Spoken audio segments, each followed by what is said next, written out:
everyone, welcome to the Huddle. The Huddle is where I sit down with other successful people from the world of sport and coaching. And the intent is to find out more about their journey to greatness. And the whole reason we do it is success always leaves clues. So first and foremost, I just wanted to thank all of you for tuning in today, whether you're catching us live today or you're catching the replay. Thank you for choosing to invest your time into energy into our conversation today. So I've been looking forward to this conversation. I'll just preface this. My guest today is someone that I realized in preparation yesterday that I've known for over half my life, right? So we met each other, when we were like 10 years old then, because we were both so young. But, we've known each other for a long time. And over the last few years, we've reconnected. But again, we'll get more into that story today. My guest today is an amazing leader. He is a speaker. He is a coach. He's a trainer. And the best part is he's an all-around amazing human being. So my guest today is Drew Soleyn. Thanks for coming on today, Drew. Well, thanks for having me, Justin. It's a real honor, I think, just to sit down and be able to have the conversation and, share some things that hopefully offer value for people. One thing I will note, we are definitely not 10 years or 20 years old. And I can tell that because I just said to my wife the other day, when I looked in the mirror, I thought, wow, I didn't realize I have so many gray hairs. Anyways, looking forward to the conversation. Yeah. You know what? It probably dates back to some of the fun we had in our younger days, right? I don't know. If I go back to those days, I definitely won't have gray hairs. Well, again, Drew, really appreciate you coming on. And, I know that there are going to be a ton of people that gain a lot from your story. So before we get into that, what I would love for you to share is what role has sport played in your life in terms of, from the earliest years to where you are now? Wow. That's the simplest way to put it is it was foundational. I think sport taught me many, many things, helped build a lot of disciplines and principles into my life, but also gave me a lot of joy. So, sport has been, I think, the area of my life that, when I didn't have confidence, when I didn't have belief, when I was trying to learn who I was, it was kind of the place that was my safe place. It was a place that, helped me feel like I could connect with other people or felt like I kind of mattered. So, obviously there's more to each of those elements, but in short, sport was really fundamental to, I think, the rest of my life. And so I'm really grateful for the opportunity to, that my parents put me into sport at a pretty early age. I think I was 7 or 8 when I first started, so not that early, but that was, I think, one of the best things that could have ever happened for me as I grew to be involved in sport. Yeah, no, and I love that. So I appreciate you sharing. And what I really got from that was that sport really helped build a lot of your core values, right? In terms of just helping you really become the amazing person you are, right? The amazing husband and father and leader that you are. Yeah, I think as I progressed in sport, that was absolutely true. But as you were sharing what you just shared, the other thought that came to me was it also enabled me to, um, come out of my shell, so to speak.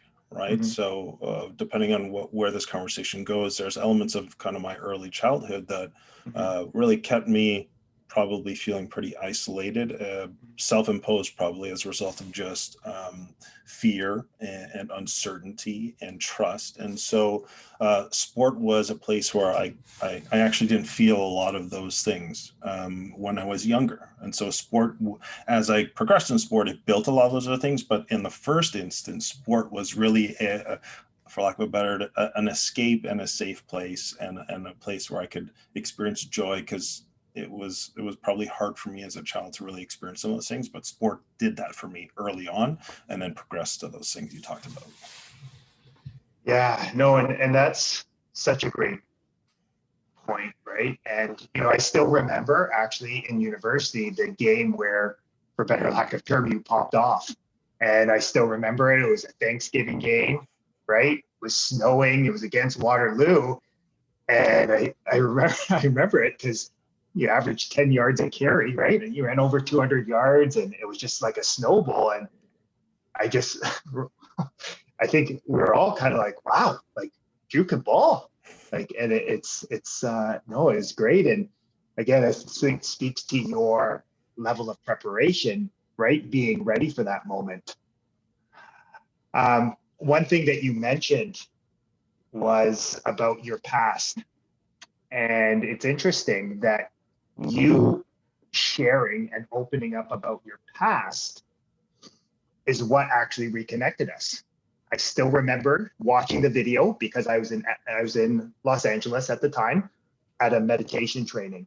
And I remember watching this heartfelt message and share. And I was thinking, geez, like we were in the same locker room together. We lived in the same house, right? We spent nights out, like just and together, and just never knew this. And what it really did was it allowed us to reconnect. And I feel like we've gotten to know each other more in the last, 2 years than I felt that we had previously known in the first 20 years of knowing each other. So what I would love to do is if you could, if you would be able to sort of share and tell people sort of that story you shared that day. Yeah, I'd be happy to. It's really an honor at this stage to be able to talk about it. And thanks for sharing what you shared, Justin, as far as what it meant for you as you saw it. And it's interesting, that's typically the way it goes, right? Most people, you never really know what they're going through, and the relationships, you could feel like you're so close, living with one another, feel like you kind of know people, but there's always some elements of people's background story that you just may not never ever really know. And so, but I think a lot of people are also fearful, as I was, and or they just don't want to deal with it or address it. And so, let me start by sharing the story then quickly, so people can get in and can talk a little bit more. So, when I was 3 years old, my biological father abducted me, and so it was not just kind of out of the blue. He had been the relationship between my mom and my dad was strained, would say. He was verbally and physically abusive. And my mom had made a decision to separate. She's a strong woman. She said, that's not going to be for us. That's not going to be for my son. And he had visitation, and one time I visited and I never came back. And so that was the start of, for my mom, kind of her. She calls it her Red Sea experience. And so that was 4 years of being with him as he sort of, we first moved to New York City for a short time, then on to Jamaica, and then ultimately in St. Louis, Missouri. And over the course of 4 years, my mom had found me a couple times, but back then there were no laws against parental abduction. It actually happened quite a bit. And the authorities, wherever she would find me, really wouldn't help her until there were really, we call them our two angels. A lawyer by the name of Bonnie Miller, and then a police constable. His first name is Tom. I'm not going to say anything else about that. And they really helped her, and they actually changed the laws in the state of Missouri. And so the state was able to come and actually access me. So then I spent 2 nights in a foster home. And then ultimately on the third day, I went back to a courthouse, met my mom after, not knowing her essentially for 4 years. And then next thing I knew, I was in a limo, and then I was flying back to Toronto, and that kind of really started the rest of my life from 7 years on. And so, up until probably the time I was 33, 34, my mom and I had talked a little bit about it while I was a teenager, but I always said to her, Mom, it's my past. I don't need to talk about it. Then 33, I was about to become a dad, and it all came flooding back in a way that, really I felt compelled to talk about it. So that kind of started the process of ultimately sharing it, which anyways led to Connected Dads and et cetera, et cetera. So I'll stop there. That's kind of the short version of the story of kind of what I experienced, and where it all sort of came back, and the process I've kind of been on since then. So. And, first and foremost, Drew, I just wanted to acknowledge you for, opening up, right? And I'm sure that that wasn't an easy process to sort of go back and look at some things and deal with things. But I wanted to acknowledge you for choosing to share it and really grow from it, because it's powerful. It's still, I've heard that story, from you many times. It's just, it's yeah. So it's yeah. It's, I mean, what can you say? Well, thanks, Justin. The one thing that I always felt, whether I shared the story or not, and up until I was 33, there might have been three or four people in my life who knew it. But I always felt that the whole reason that I would ever share the story is if it would encourage somebody, is if it would give them hope or lift them up because they were feeling discouraged. That's really all I'd hoped for. And the other thing is, my mom over the years, as she shared her story with people, they would always, well, they kind of be like you. They'd be like, "Wow, it's amazing." And obviously, it's from her perspective and what she did and had to go through. But they've always said, Cecilia, you've got to write a book. You got to tell your story. And part of my motivation now is that she's never really done it, and I think there's so much wisdom, there's so much insight, there's so much hope, there's so much encouragement that a person can take from thinking what she went through.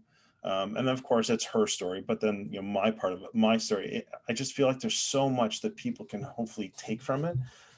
That's I think why I feel compelled to share it, because there's a lot of, when we've certainly experienced the last 11 months through this pandemic, there's a there's a lot going on, and a lot that weighs people down, and a lot that can just, life can kick the crap out of you. And so sometimes if a story can be the spark that helps be the catalyst for somebody else's life, then I think it's an honor to be able to share a story that can do that for people. And that's really what all I hope for, as far as being able to share this stuff. And I love that. Like, I love that, you shared, right? It's an interesting time, right? In the world, like, there's no doubt about it. But what I really love about your message is that, you can rise up, right? Like, you can choose to respond to, unforeseen circumstances, right? Like, yeah, you weren't expecting it. And you know what, for maybe some people, it's, maybe they experience a job loss. Maybe it's, they've lost their home. Maybe there's been a relationship breakdown. But, it's, you can always choose, right, to move forward. So the Yeah. question I have for you is, when you started to share, what has been the growth that has happened from that for you personally, in terms of, really opening up and sharing your story? Yeah, great question. uh and I haven't probably thought of it enough, but it's a great question. The first thing that came to mind was, it's redefined my relationship with fear. You know, many of the times, fear probably drove most of my decision making.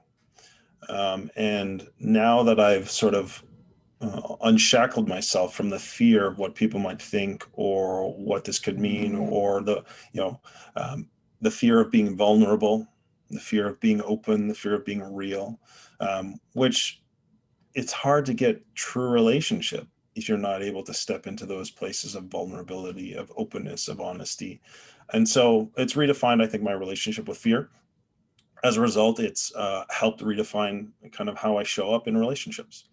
And so, part of the things about how what I do now is I feel like I help others show up at their best, for the people who matter most. And so I'm really living that out myself. And so that's that's how it's helped in terms of that growth. I think the other elements is that it's helped me get clarity on what elements of this story actually do offer value and can support other people. So the more that you share it, the more you hear what resonates with people, the more you hear that what encouraged them. You can say, okay, great, now I can refine this more to have it be more valuable for others. And so that's the other thing that's done as far as my growth. It's connected me to people that I hadn't necessarily thought of or envisioned being connected to, as a result of that. And so that is tremendously valuable for me because right now, if one of my highest values is relationship. And so being brought into new relationship with new people, with new ideas, with new insights, one of my short statements on the Connected Dad site is, iron sharpens iron, right? So as iron sharpens iron, one man sharpens another. And so that's the idea. Those new relationships actually elevate and are catalysts for my own personal growth as well. So those are kind of the three main things I could probably share. Oh, so good.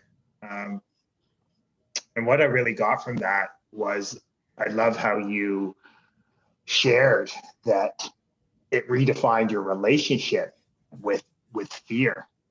And one of the things that often prevents people from living their greatest life is fear, right? And very often, and this is something I've learned from my coach, what you alluded to was it's that fear of criticism, right? That fear of what are other people going to think?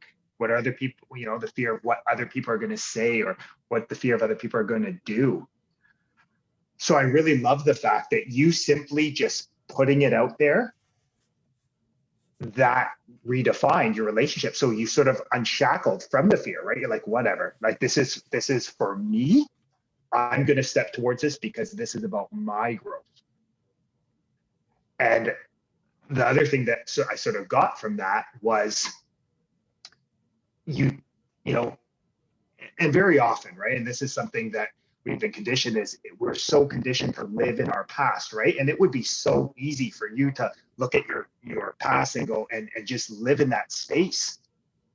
But you choosing to find the elements of the stories that share, that have an empowering message, that really prompt people to think of how they can, again, show up better, speaks volumes about who you are as a man, but yourself as a leader. Well, thank you. Humbled to hear that. From the leadership perspective, first person you lead is yourself. And it's taken me a long time to really learn that, because I used to be the type of person who would sit back and observe and point out the problems, the issues. I could see where it was wrong. I just knew it, right?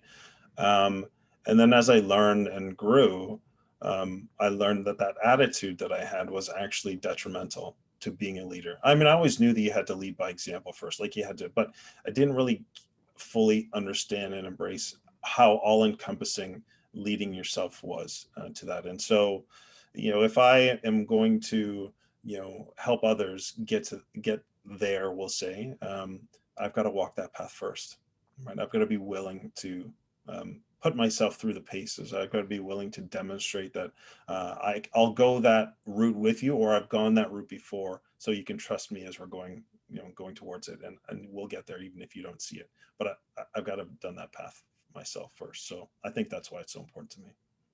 Oh, so good. So many things you just said there. The one thing that I really got from that was the power of your words. Like, I love the fact that you said in the past, right? You talked about, I need to be willing not to just talk the talk, but walk the walk. I need to be able to understand how to lead myself first.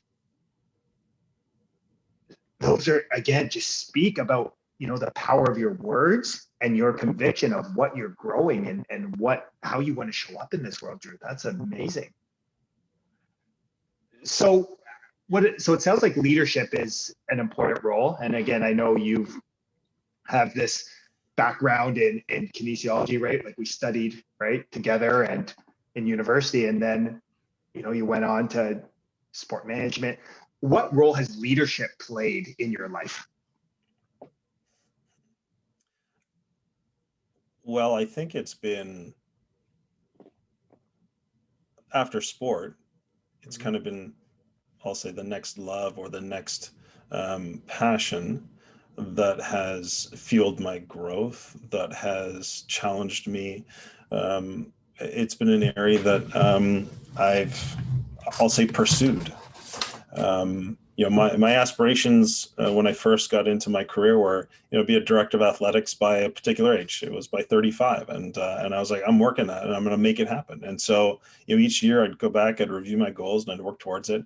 In the process, I felt like I was leading well, but I was still really untrained, we'll say. It was just kind of going off what I was going. But I had a good sense that what I saw around me was not the leadership that I felt would achieve the outcomes that I had visions for. Right? I had high aspirations.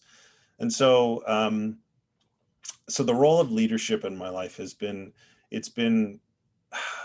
I'm not sure if you or anyone who's listening is familiar with the term, a plumb line. If you're in construction, you clearly understand it, right? In terms of you making sure that wall is perfectly plumb or flush or straight. It's the measuring stick of making sure everything is the way it's supposed to be. And so leadership, I would say, has been like the plumb line for my life in terms of, am I walking it out, living it out myself? So it's the leadership standard has been that plumb line for me. And so I'd either envision or see good examples of it. That's what I'm aspiring to. Or I would either self-reflect and evaluate myself. Am I walking the walk and doing the things that I'm doing to move towards that and to be successful as far as leadership? So that's a pretty important role, I'd say. Yeah, no, I love that analogy, the plumb line. I really like that. Like everything, the foundation. Now you've been, fortunate to find an amazing mentor, right? So I'd love to know if you could share, how did you find your mentor in terms of leadership? Yeah, this is not this is maybe an interesting story. At the time, I had an assistant who was, her role was to support kind of our main travel areas and things like that. And she was also getting interested in kind of her own business element. I think it was Arbonne, actually. Anyway, she went to an Arbonne conference out in Calgary, and she came back and she's like, wow, we had this great speaker. And I was like, oh yeah, who was the speaker or whatever? And she's like, oh, his name was John Maxwell. And I hadn't heard of John Maxwell. And I was like, oh yeah, cool. And she's like, yeah, like it was so good. And he's all about leadership. So the first thing I did was, oh, well, let me take a look, because I was very frustrated at work.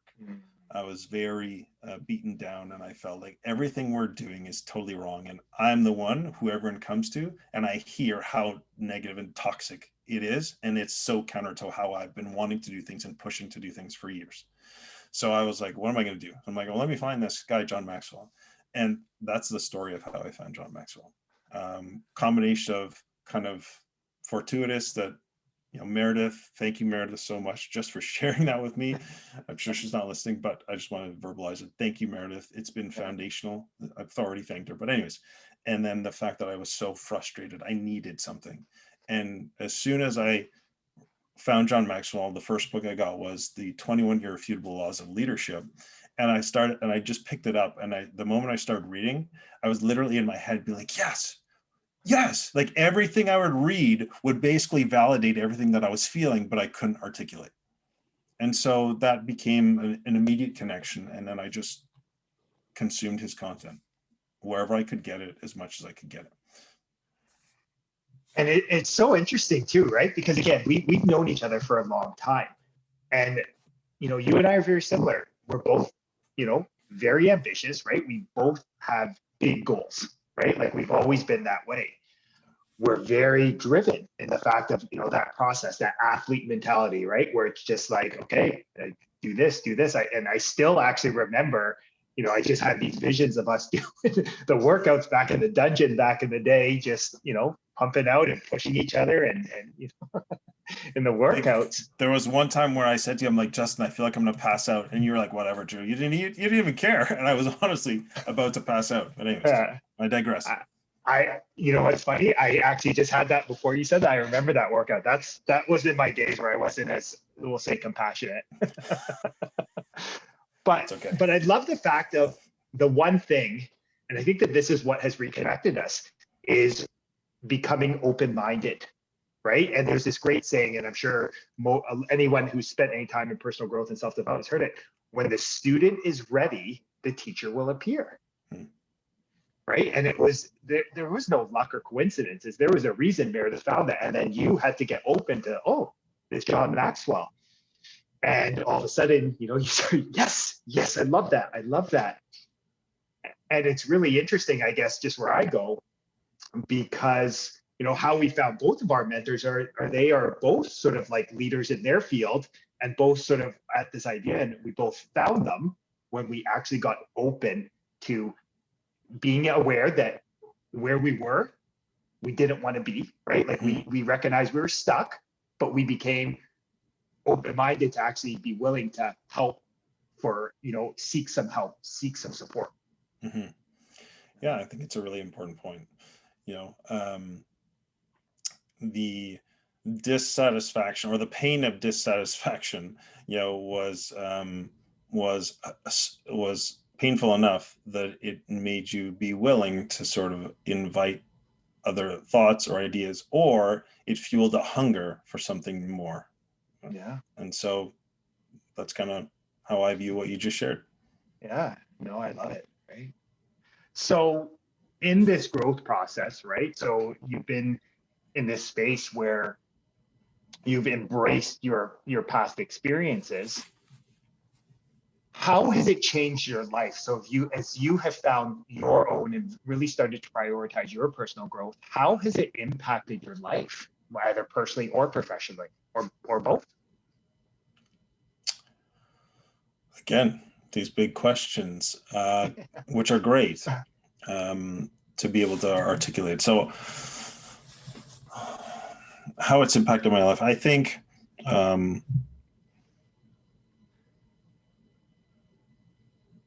it's okay. I'll just start talking and see what comes out. So the first thought is it's certainly enriched it. Yet at the same time, there's been a corresponding level of pain. I don't mean in a it's like the pain of sacrifice, right? When I was passing out, maybe not ideal, but the pain of training is for an effect. It's to increase your strength, to increase your stamina, to increase your capacity, your ability, right? The pain of getting up early and studying more time is in service of achieving the outcome of a better performance on the test, or a better understanding of your opponent, or those types of things. And so that's what I think it's done, is that it's enriched my life in that I've been able to see and experience some of these areas that needed growth, whereas instead of turning a blind eye to it, it's caused me to go through these moments of I have a choice. Now that I know this is a barrier or a limitation or an issue or not serving my goals and aspirations, what do I want to do with it? Do I just set it aside? Do I ignore it completely? Do I tiptoe into kind of seeing if I'm ready for this, or do I jump in 100%? And so, but it's, from maybe this is where I'll throw in from my coaching process. I got a 4-step process. First, awareness; 2, alignment; 3, activation; and 4, accountability. And that process is important because what I was just talking about there is it's really driving awareness. And from awareness, then you can make choices, which your choices move to, are you aligning your actions and your thoughts and all those other things with the goals that you actually have, which then leads to activation, which is really more about your mindset. Are you activating the right thoughts? Are you activating the right actions? Are you activating the right people to be around you to serve and support you? And are you building in the right accountability to move you forward? And that's really, I think maybe that's the best way I could summarize it. My coaching process, my 4A's coaching process, is essentially what has resulted from me going through this myself. I'm blown away. I love the process. I like the 4A's. But before we go into that, I really love how you frame that, the growth process is uncomfortable, right? Like you're going to get, like when you start changing the way you whether it's in your health, like you talked about, like whether it's starting a new, running habit, whether it is becoming a better partner or a better parent, or whether you're trying to get better with your finances, or maybe you're really going after that job promotion or that new career, it's not going to feel comfortable. And part of the reason is what is doing, what, if you continue to do what's comfortable, you're going to get the exact same results, right? And it's no judgment. It's just, but is that what you want? Right. And it's interesting how you said that being able to embrace that discomfort, right, and really reframe it as, hey, this is where, through that awareness, this is what we're going to do. Yeah, I don't say I always embraced it. Remember that comment about the pain of dissatisfaction? Yeah. Sometimes it's too painful that you say, I don't want to deal with this pain anymore. And so my choice is deal with the pain or choose something different. So, but you make a good point. A couple things that came to mind as you shared what you were talking about. John Maxwell has recently, in the past couple of years, has sort of been talking about, the road to success. It's uphill all the way, right? Like at the end of the day, like there's no kind of little lulls or quite like it's all uphill. And so, there won't be you just need to be prepared for that. And that pain of growth is what's required to get there. Right. And, another simple statement that I've heard over the years that I think really rings true is, successful people do what unsuccessful people aren't willing to do. And that could be painful things. That could be difficult things. That could be things that scare the crap out of you, but you're willing to step into it. One of the things I love about people that I coach is they're so much more courageous than I am when it comes to stepping into their discomfort zone. Yeah. And so it took me a long time to be able to even do that. And they're coming to me because they're like, I want to be pushed out of my comfort zone. I want you as a coach to push me out of my comfort zone. And they're literally signing up for that because that's what they want. And so I'm blown away by the people I work with, because that's kind of what's driving them. And it's so amazing to see. Anyways, I'll stop there. No, and again, it's amazing just to see the insight, right? Because John is, again, an amazing leader. I've read some of his books, I've listened to many of them, and I love like the simple, right, his simple strategy on how to be an effective leader.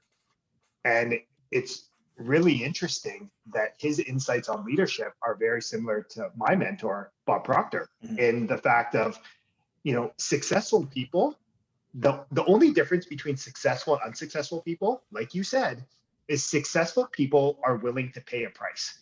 Like they just embrace that getting that success requires a willingness to pay a price. And yeah, it's not going to be comfortable, but they accept only the results.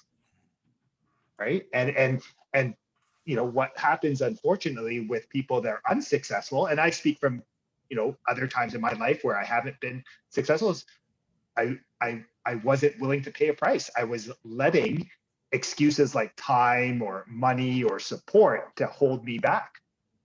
So it's amazing just to see, again, leaders in their spaces having a similar message. Mm-hmm. Yeah. So as you were mentioning, we are in interesting times right now. Mm-hmm. And there are just, there are a lot of people that are, that are struggling.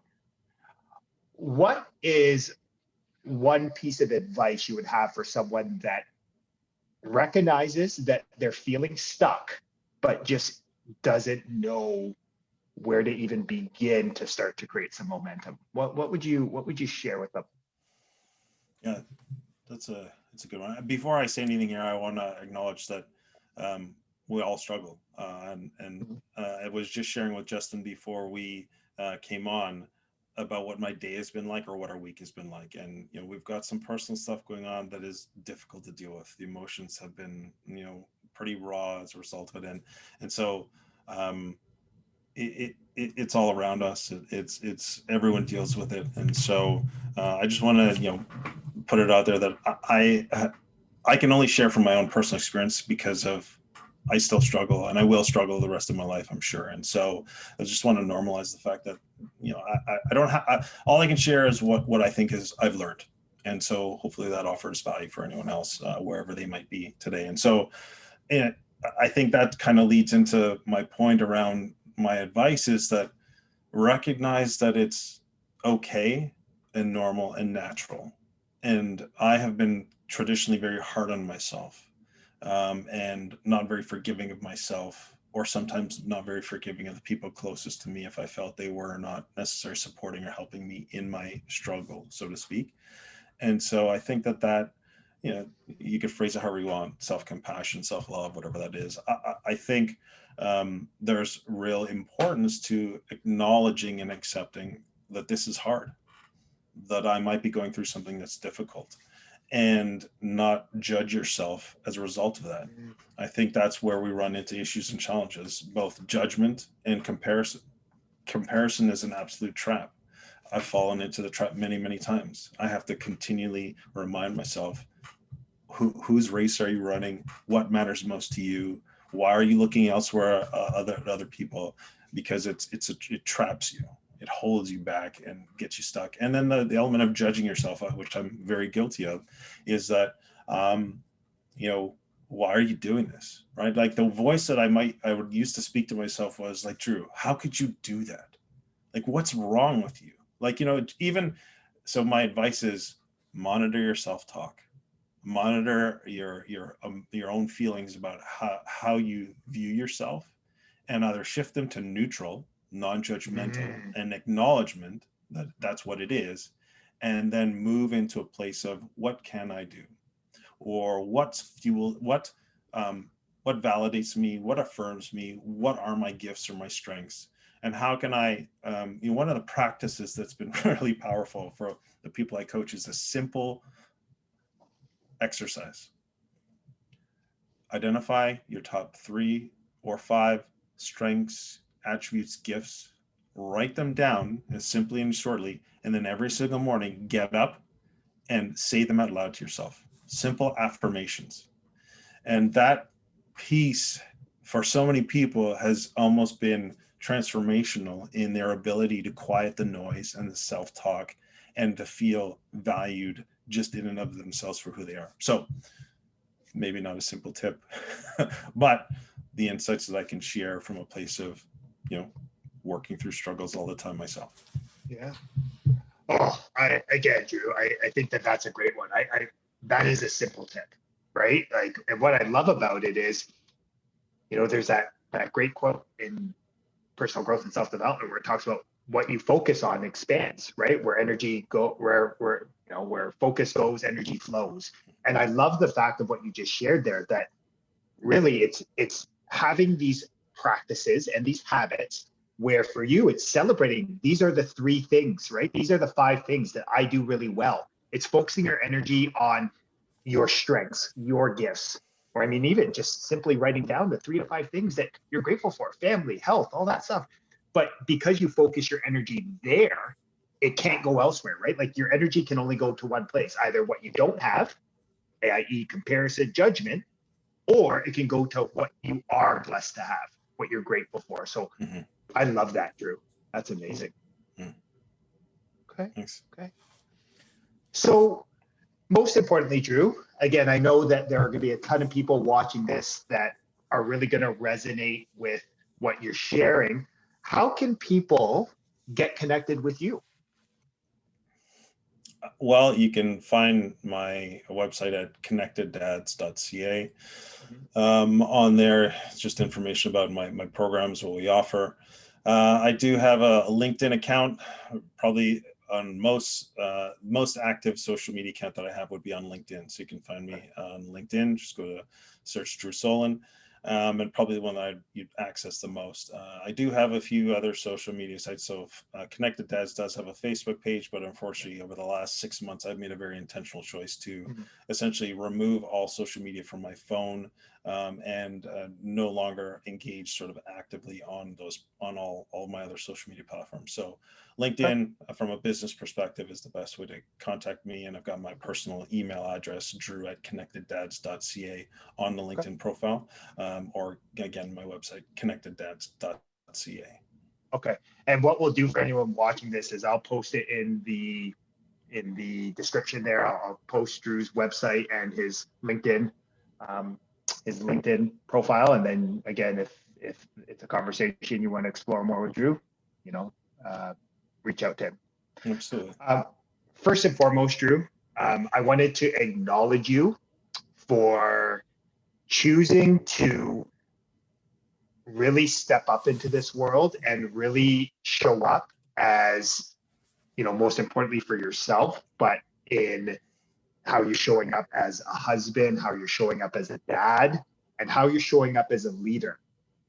And I wanted to just tell you how much it's impacted my life to reconnect with you, because you push me and you inspire me to level up in those areas of my life. So thank you for that.